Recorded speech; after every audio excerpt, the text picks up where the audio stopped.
Hi friend, hi viewers. I'm Paras Sukadia from Motivational Stream. आज मैं आपको जो स्टोरी सुनाऊंगा इसके लिए मेरे पास लगभग 350 के आसपास आप व्यूअर्स के फ़ोन आए और व्हाट्सएप मैसेज भी आए कि मैं आपको आज एक मोटिवेशनल स्टोरी बताऊं। तो आपके अकॉर्डिंग ही मैं आज एक मोटिवेशनल स्टोरी बताने वाला हूं आपको। वो स्टोरी है हमारे भारत के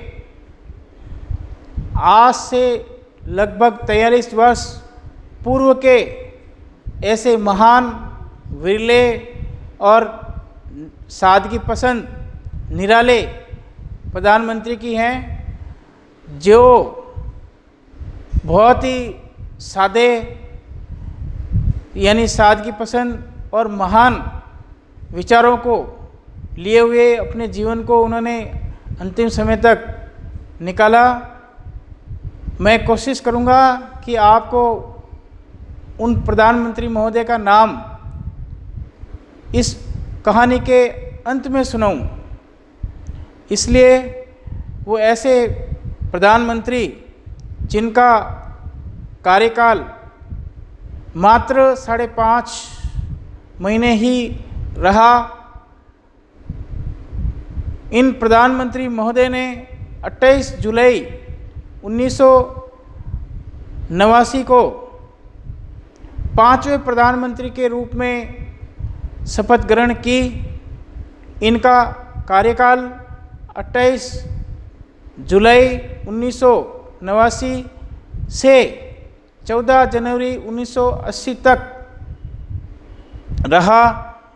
इन्हीं 5.5 महीनों के कार्यकाल में उन्होंने जो कर दिखाया वह कोई विरले ही कर पाते हैं।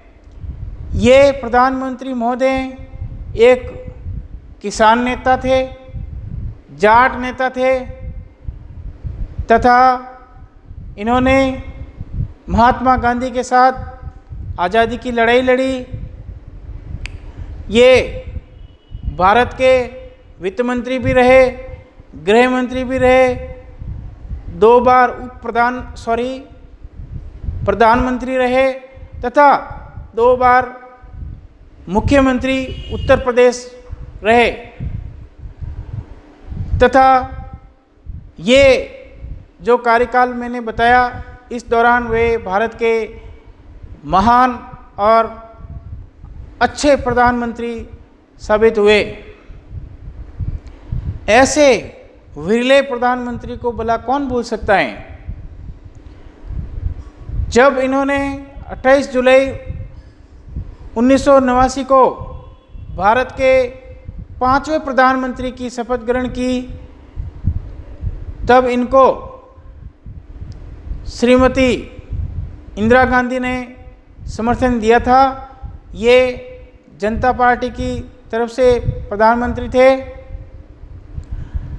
जब इन्होंने शपथ ग्रहण किया तब इनको 20 अगस्त तक का समय बहुमत साबित करने के लिए दिया था, लेकिन दुर्भाग्य से श्रीमती इंदिरा गांधी ने 19 अगस्त को ही अपना समर्थन वापस ले लिया, जिससे इनकी सरकार गिर गई। इस दृष्टिकोण से तो इनका कार्यकाल मात्र 23 दिन ही हुआ, लेकिन जैसे ही इनकी सरकार गिरी यानी समर्थन वापस लिया इंदिरा गांधी ने, तब इन्होंने राष्ट्रपति महोदय को लोकसभा भंग करने की अपील की। तब इनकी अपील को स्वीकार किया गया, यानी सिफारिश को स्वीकार किया गया तथा इन्हें अगली व्यवस्था यानी अगले प्रधानमंत्री बनने तक केयर टेकर प्रधानमंत्री के रूप में बने रहने के लिए कहा गया। ऐसे ये इनका कार्यकाल 5.5 महीने रहा। तो इन्हीं 5.5 महीने के कार्यकाल में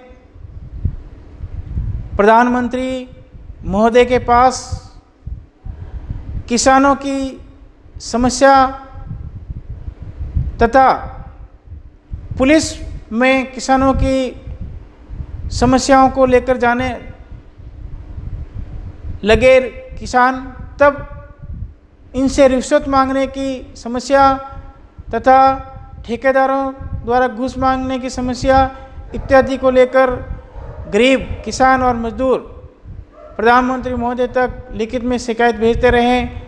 और ये शिकायतें जब प्रधानमंत्री महोदय, इन्हीं विरले प्रधानमंत्री महोदय के सामने आई, तब इन्होंने इन समस्याओं की जड़ तक जाने का सोचा कि मैं स्वयं इन समस्याओं की जड़ तक जाऊंगा, क्योंकि ये प्रधानमंत्री महोदय उत्तर प्रदेश राज्य से ही आते हैं, उत्तर प्रदेश राज्य के मेरठ के रहने वाले हैं।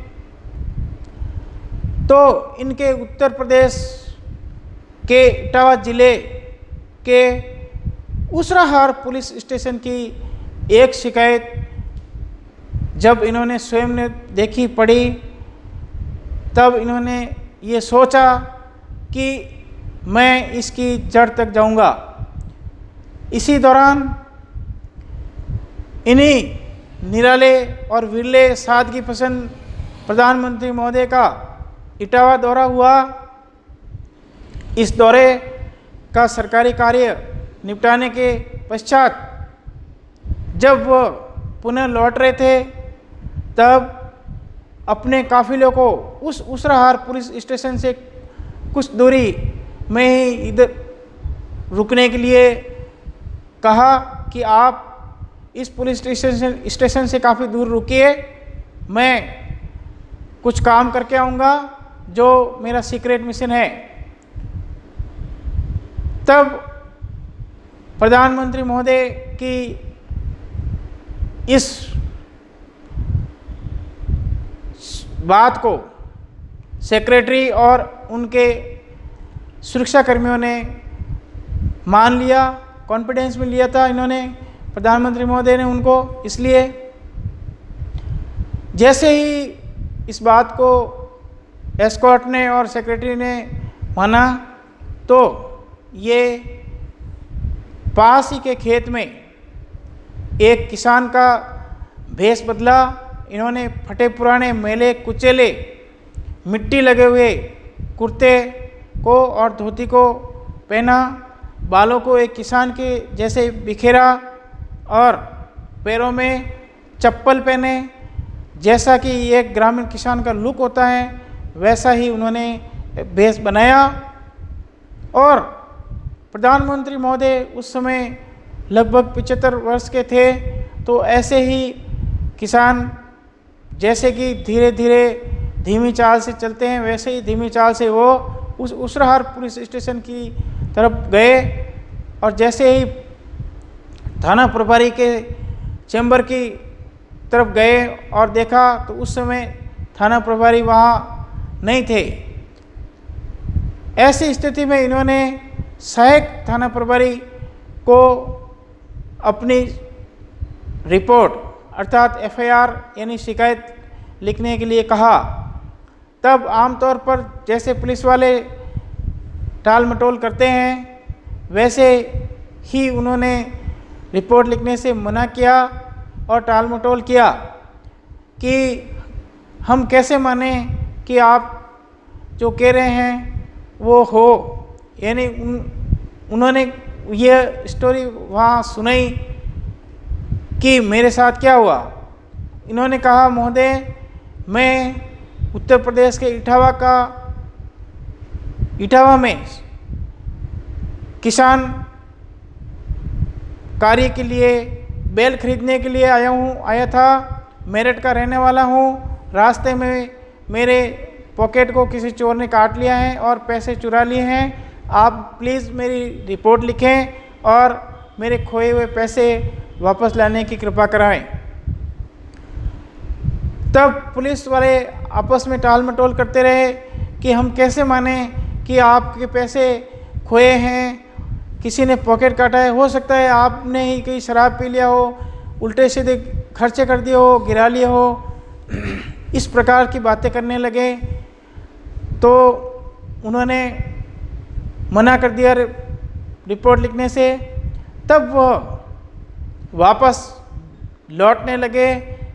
ऐसे में पुलिस के सिपाही ने उन्हें पीछे से आवाज़ लगाई, दादा कुछ खर्चा पानी करेंगे, आओ मैं आपकी मदद करता हूँ और आपकी रिपोर्ट लिखेंगे। तब उन किसान के बेस में प्रधानमंत्री महोदय को लगा कि कहीं न कहीं मेरा मिशन आज सफल होता दिख रहा है।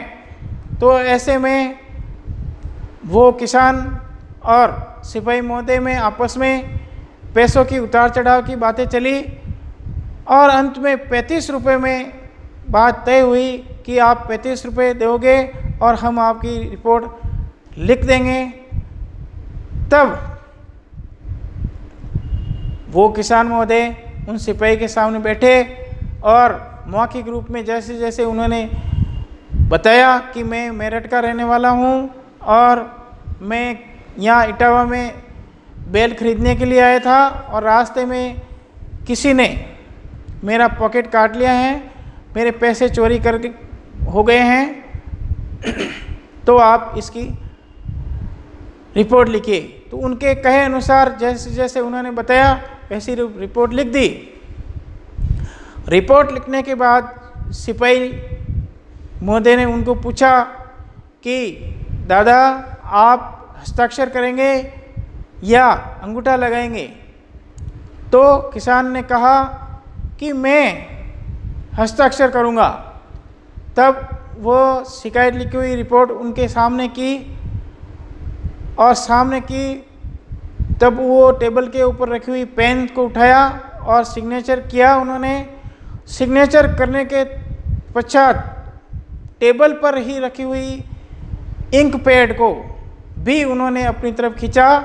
जैसे इंक पैड को अपनी तरफ खींचा किसान ने, तो पुलिस के वो सिपाही पसोपेश में पड़ गया कि मांजरा क्या है।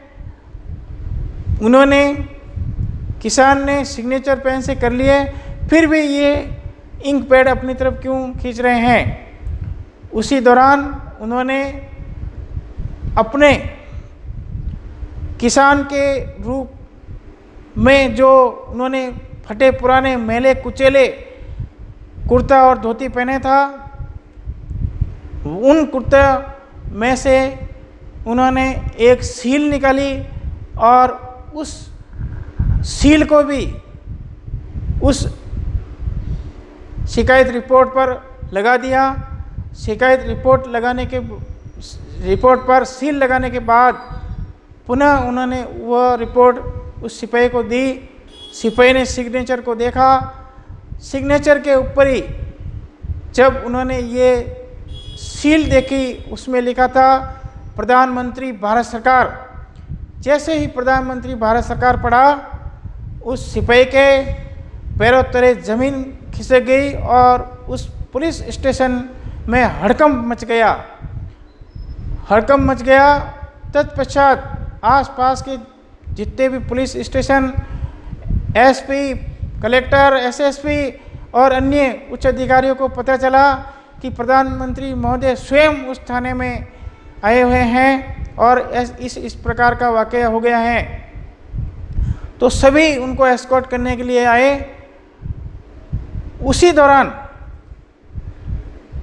उस प्रधानमंत्री महोदय थोड़ी टाइम रुके, 2 मिनट, और जैसे ही वह जाने के लिए उठे, जाते जाते उन्होंने एक फरमान जारी करते हुए गए कि इस उसराहार पुलिस स्टेशन को संपूर्ण अधिकारियों और कर्मचारियों सभी को सस्पेंड कर दिया जाए, बर्खास्त कर दिया जाए।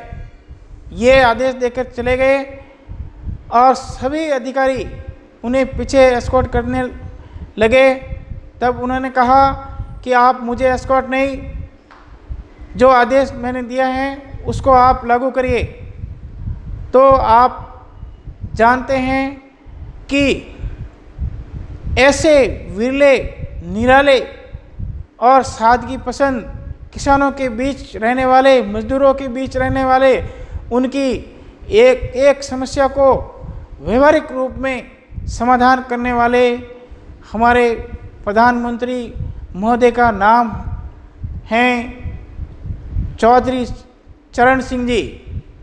तो इस प्रकार के हमारे निराले प्रधानमंत्री महोदय के जैसे विरले प्रधानमंत्री और अन्य राजनेता और अधिकारी कम ही देखने को मिलते हैं। इस प्रकार इन प्रधानमंत्री महोदय के द्वारा छद्म वेश में भेष बदल किसान का भी रूप करके की गई कार्यवाही से हमें ये प्रेरणा और शिक्षा मिलती है कि जीवन में हमेशा सादा जीवन और उच्च विचार रखना चाहिए, जिसको इंग्लिश में कहते हैं simple living and high thinking. इस प्रकार ही हमें, चाहे हम कितने ही बड़े क्यों न हो जाए, हमें सिंपल लिविंग और हाई थिंकिंग यानी सादा जीवन और उच्च विचार रखना चाहिए। ये चाहे विद्यार्थी हो, चाहे टीचर्स हो, चाहे देश के किसी भी बड़े पद पर पहुंच जाए, ऐसा हमें रहना चाहिए। अगर मेरा ये वीडियो, ये स्टोरी आपको अच्छी लगी हो तो इसे सब्सक्राइब करें और घंटी का बटन जिसमें ऑल का सिंबल है उसे दबाएं, लाइक करें, शेयर करें और कमेंट करें। और सभी मेरे व्यूअर्स को पुनः धन्यवाद कि आपने मुझे इस प्रकार ऐसे इंस्पायरिंग यानी प्रेरणादायक कहानी बताने के लिए कहा। आगे भी आप जैसा बताएंगे मैं वैसे आपके सामने इस प्रकार की अच्छी अच्छी कहानियाँ, एजुकेशनल मैटर और हेल्थ, योगा, इसके बारे में वीडियो बनाता रहूँगा और मोटिवेट करता रहूँगा। जय हिंद।